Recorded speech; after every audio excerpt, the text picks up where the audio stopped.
गिरीश नरेश परेश महेश विलेशय भूषण भो साम्ब सदा शिव शम्भो शङ्कर शरणं मे तव चरणयुगम्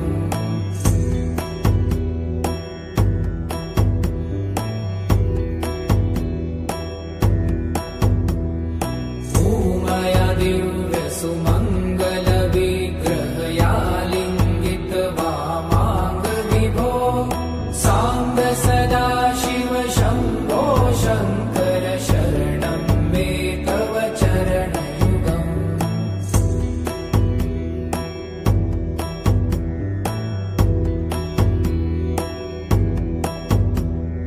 दूरीकुरु मामज्ञमनाथं दूरीकुरु मे दुरितं भो साम्ब सदा शिव शम्भो शङ्कर शरणं मे तव चरणयुगम्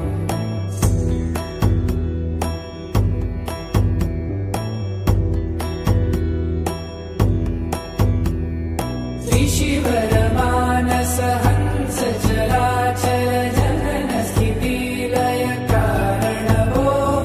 साम्ब सदा शिव शम्भो शङ्कर शरणं मे तव चरणयुगम् अन्तःकरण विशुद्धिं भक्तिं च त्वयि सतिं प्रदेहि विभो साम्ब सदा शिव शम्भो शङ्कर शरणं मे तव चरणयुगम्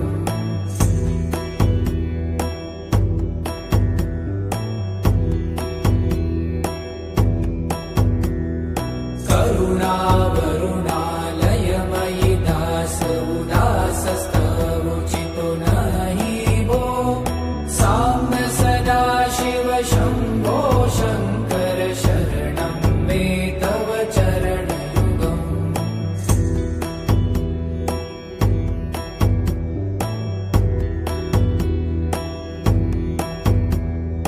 जय कैलास निवास प्रभात गणाधीश भूसुरार्चित भो साम्ब सदा शिव शम्भो शङ्कर शरणं मे तव चरणयुगम् जुनतक झङ्किणु जुनतक कीटतक शब्दय नटसि महानट भो साम्ब सदा शिव शम्भो शङ्कर शरणं मे तव चरणयुगम्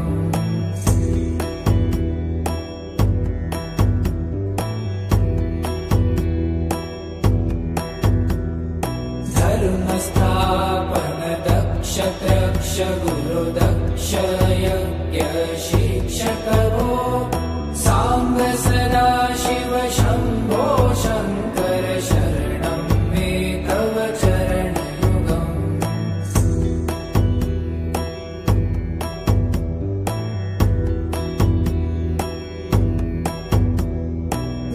बलमारोग्यं चायुस्त्वगुणरुचितं चिरं प्रदेहि विभो साम्ब सदा शिव शम्भो शङ्कर शरणं मे तव चरणयुगम् शर्वदेव सर्वोत्तम सर्वद दुर्वूत गर्वहरण विभो साम्ब सदा शिव शम्भो शङ्कर शरणं मे तव चरणयुगम्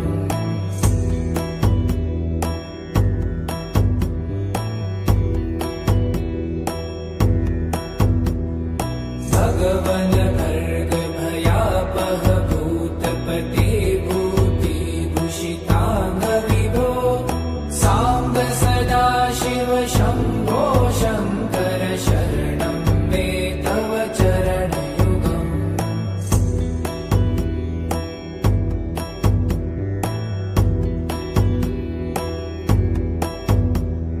षड्रिपु षडूर्मि षड्विकार हर सन्मुख षण्मुख जनक विभो साम्ब सदा शिव शम्भो शङ्कर शरणं मे तव चरणयुगम्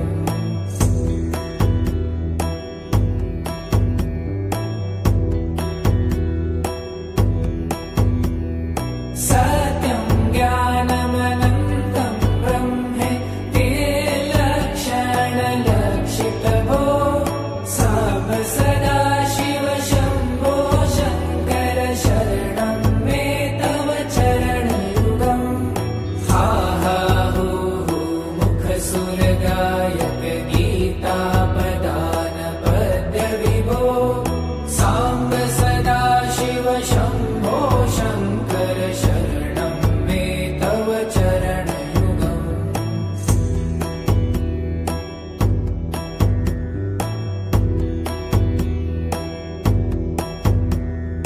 ईश गिरीश नरेश परेश महेश विलेशय भूषण भो साम्ब सदा शिव शम्भो शङ्कर शरणं मे तव चरणयुगम्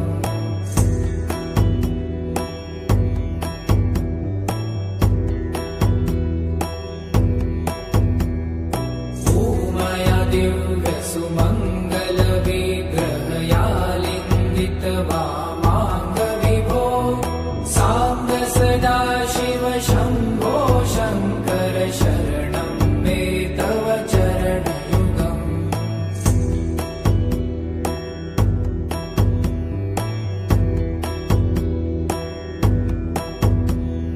पुरीकुरु मामज्ञमनाथं दूरीकुरु मे दुरितं भो साम्ब सदा शिव शम्भो शङ्कर शरणं मे तव चरणयुगम्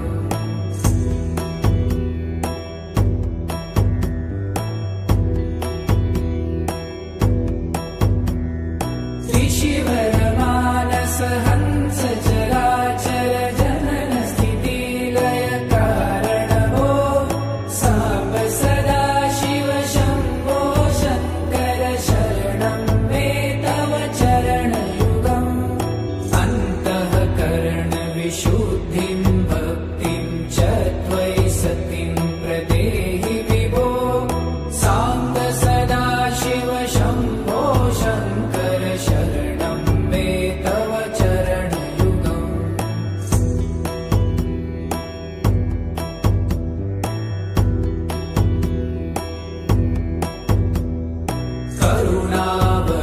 करुणावरुणालयमयि दासौ दासस्तवोचितो नहि भो साम्ब सदा शिव शम्भो शङ्कर शरणं मे तव चरणयुगम्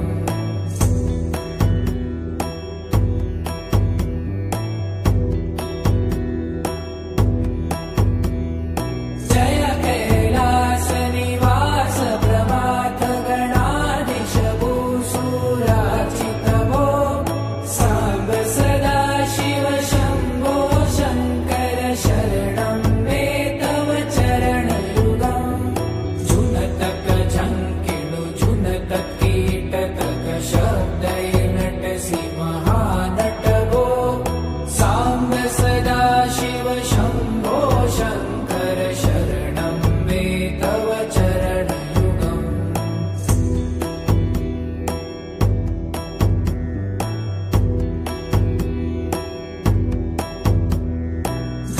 धर्मस्थापन दक्ष तक्ष गुरुदक्ष यज्ञ शिक्षक भो साम्ब सदा शिव शम्भो शङ्कर शरणं मे तव चरणयुगम्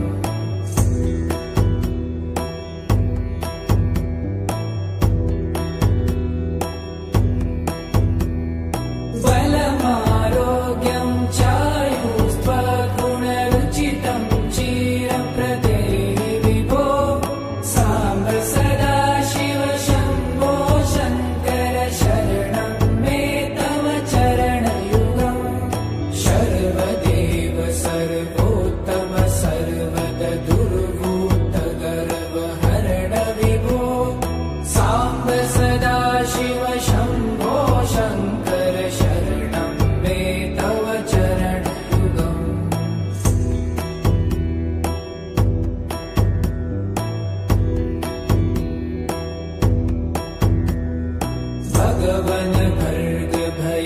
भयावह भूतपते भूतिभूषिताङ्ग विभो साम्ब सदा शिव शम्भो शङ्कर शरणं मे तव चरणयुगम्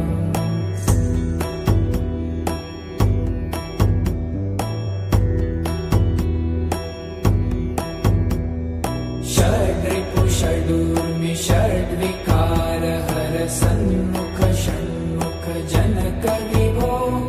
साम्ब सदा शिव शम्भो शङ्कर शरणं मे तव चरणयुगम्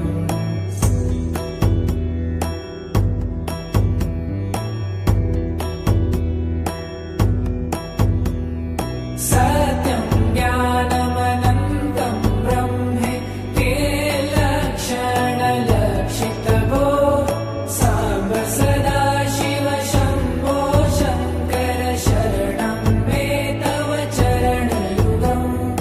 हा हा हो हो मुखसुरगायक गीतापदान पद्य विभो साम्ब सदा शिव शम्भो शङ्कर शरणं मे तव चरणयुगम्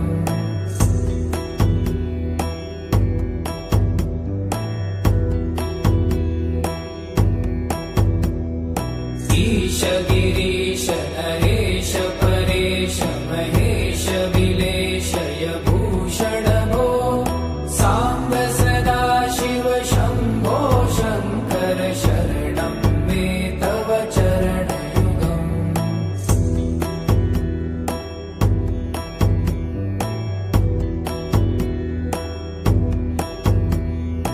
उमया दिव्य सुमङ्गल विग्रहया लिङ्गित वामाङ्ग विभो साम्ब सदा शिव शम्भो शङ्कर शरणं मे तव चरणयुगम्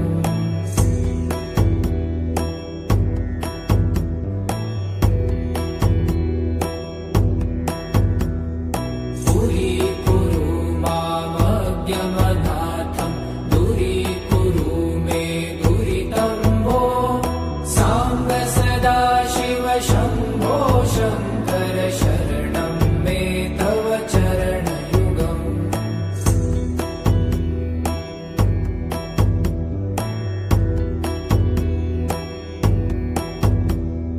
त्रिशिवर मानस हंस चराचर जनन स्थिति लय कारण भो साम्ब सदा शिव शम्भो शङ्कर शरणं मे तव चरणयुगम् अन्तःकरण विशुद्धिं भक्तिं च त्वयि सतिं प्रदेहि विभो साम्ब सदा शिव शम्भो शङ्कर शरणं मे तव चरणयुगम्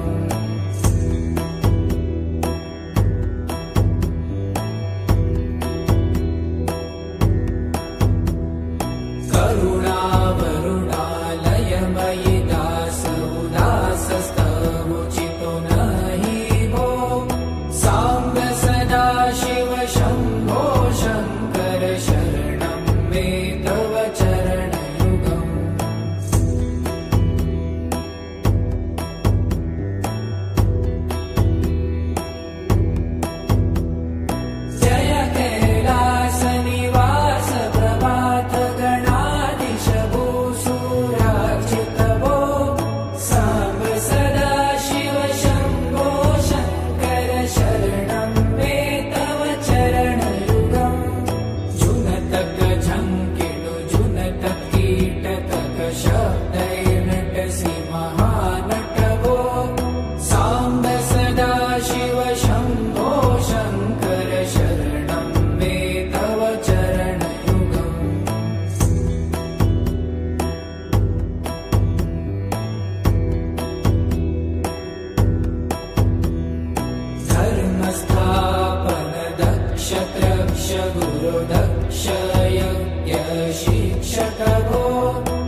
भगवन भर्ग भयापह भूतपते भूतिभूषिताङ्ग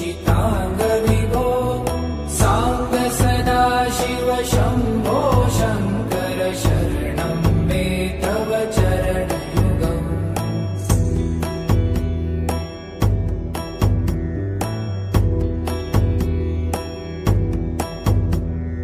षड्रिपु षडूर्मि षड्विकार हर सन्मुख षण्मुख जनक विभो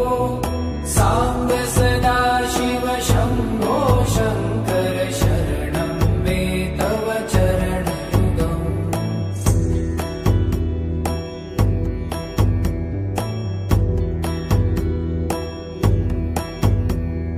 सत्यं ज्ञानमनन्तं ब्रह्मे ते लक्षणलक्षितभो साम्ब सदाशिव शम्भो शङ्कर शरणं मे तव चरणयुगम् हा हा हू हू मुखसुरगायक गीतापदान पद्य विभो साम्ब सदाशिव शम्भो शङ्कर शरणं मे तव चरणयुगम्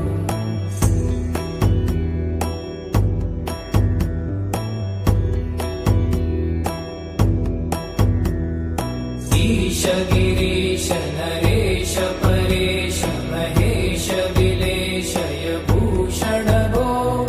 साम्ब सदाशिव शम्भो शङ्कर शरणं मे तव चरणयुगम्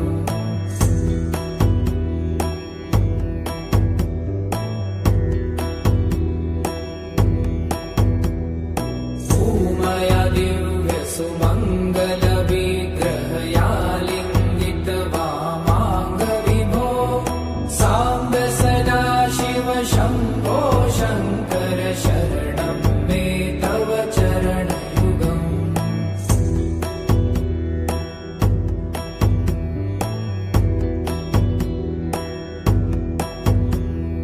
पुरीकुरु मामद्यमनाथं दूरीकुरु मे दुरितं भो साम्ब सदाशिव शम्भो शङ्कर शरणं मे तव चरणयुगम्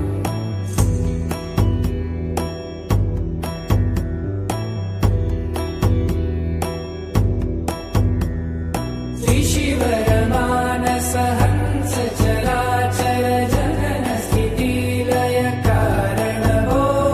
साम्ब सदाशिव शम्भो शङ्कर शरणं मे तव चरणयुगम्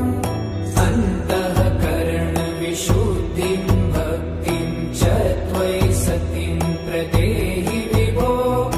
साम्ब सदाशिव शम्भो शङ्कर शरणं मे तव चरणयुगम्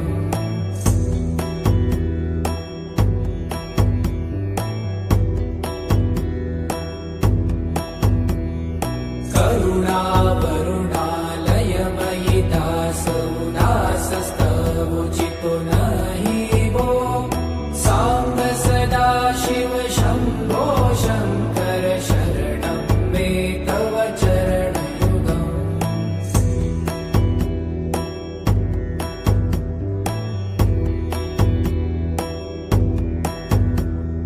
जय कैलास निवास प्रभात गणाधीश भूसुरार्चित भो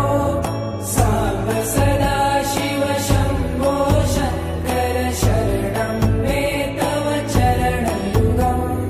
जुनतक झङ्किणु जुनतक कीटतक शब्दै नटसि महानट भो साम्ब सदाशिव शम्भो शङ्कर शरणं मे तव चरणयुगम्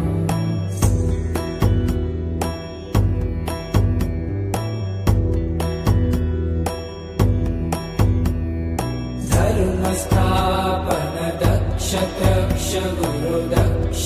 यज्ञ शिक्षक भो साम्ब सदाशिव शम्भो शङ्कर शरणं मे तव चरणयुगम्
शङ्कर शरणं मे तव चरणयुगम्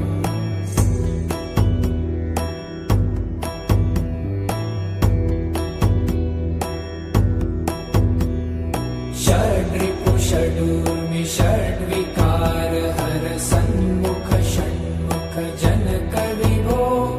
साम्ब सदा शिव शम्भो शङ्कर शरणं मे तव चरणयुगम्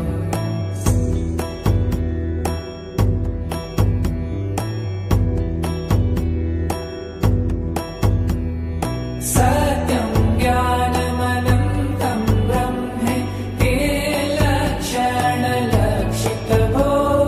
साम्ब सदा शिव शम्भो शङ्कर शरणं मे तव चरणयुगम् हा हा हू हू मुखसुरगायक गीतापदान पद्य विभो साम्ब सदा शिव शम्भो शङ्कर शरणं मे तव चरणयुगम्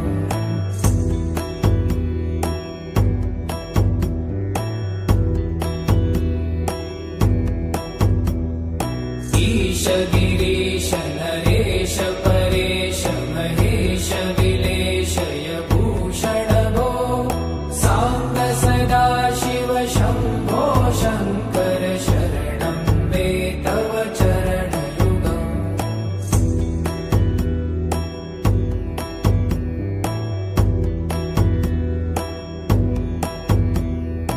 उमया दिव्य सुमङ्गल विग्रहयालिङ्गित वामाङ्ग विभो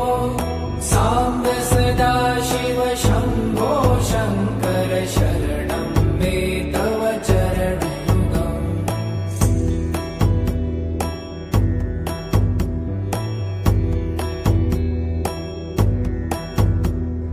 पुरीकुरु मामज्ञमनाथं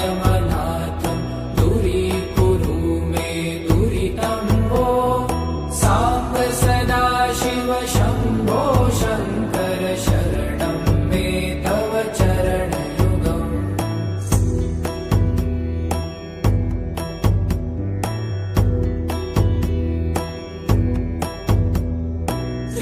त्रिशिवरमानस हंस चराचर जनन स्थितिलय कारण भो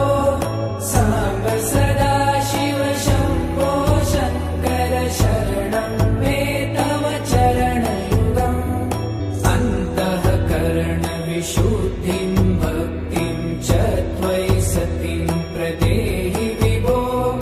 साम्ब सदा शिव शम्भो शङ्कर शरणं मे तव चरणयुगम्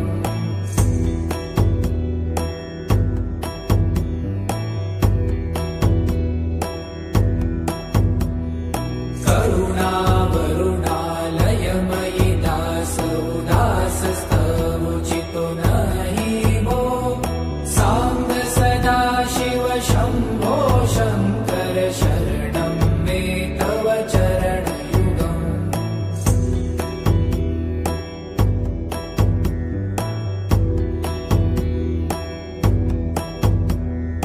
जय कैलास निवास प्रभात गणाधीश भूसुरार्चित भो साम्ब सदा शिव शम्भो शङ्कर शरणं मे तव चरणयुगम् झुनतक झङ्किणु झुनतक कीटतक शब्दै नटसि महानट भो साम्ब सदा शिव शम्भो शङ्कर शरणं मे तव चरणयुगम्